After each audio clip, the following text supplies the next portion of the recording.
Хай. За сайн уу манайхан? Та нар минь сайн уу? Би мэдээд сайн байна. За энэ удаад би та нартай өөрийнхөө хийдэг хамгийн үр дүнгээ илт өгж мэдэгддэг хэвлийн дасгал болох вакуум дасгалыг зааж өгье. Үнэхээр гайхалтай үр дүн гардаг шүү манайхан. За энэ дасгалыг хийхдээ үлэн дээрээ эсвэл хоолой шингээсний дараа хийгээрэй.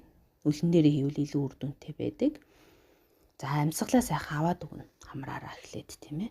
За амаараа сайхан гаргаад дахиад нэг сайхан амьсгалаа аваад дахиж амьсгалаа гаргаад тийм.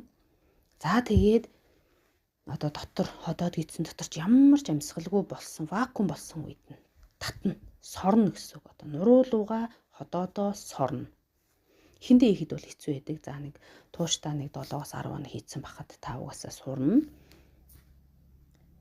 За мөн анхлан хийж байгаа хүмүүс өглөөс сэрчээд орон дээрээ хөвтөж байхтай хийвэл те орон дотроо хөвтөж байхтай хийвэл бас аюул сайн үр нөлөө өгдөг байгаа шүү манайхаа.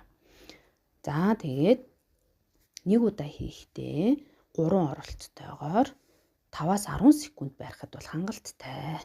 За тэгээ яваандаа бол секундтэй нэмээ те 10, 15, 20, 30 секунд хүртэл ингээд барьж болно энэ дасгалыг хийхэд. Энэ дасгалын үр нөлөө бол үнэхээр гайхалтай. Хөвлийн цаана байдаг одоо гүний булчинг аюул сайн чангалж өгдөг. Дээрээс нь нуруу өвддөг хүн байх юм бол нуруунд маш дэмтэй дасгал байгаа. Нурууг бол өвдөлтийг бас багасгадаг. Алстаа ингэ хийгээд ахаар тийм ээ.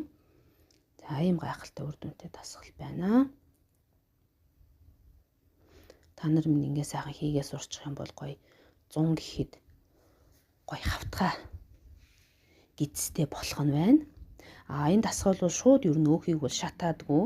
Гэхдээ тууштайгаар хийх юм бол хөвлийг нарийнсан. За мөн хөвлийг айгүй гой хавтгай болгож харагдуулна. Одоо эмэгтэй хүмүүс чинь хөвлийгээ татаж яв гэл аав ээж нар баг байхад гизээ тат гэл тэгдэг эсэр.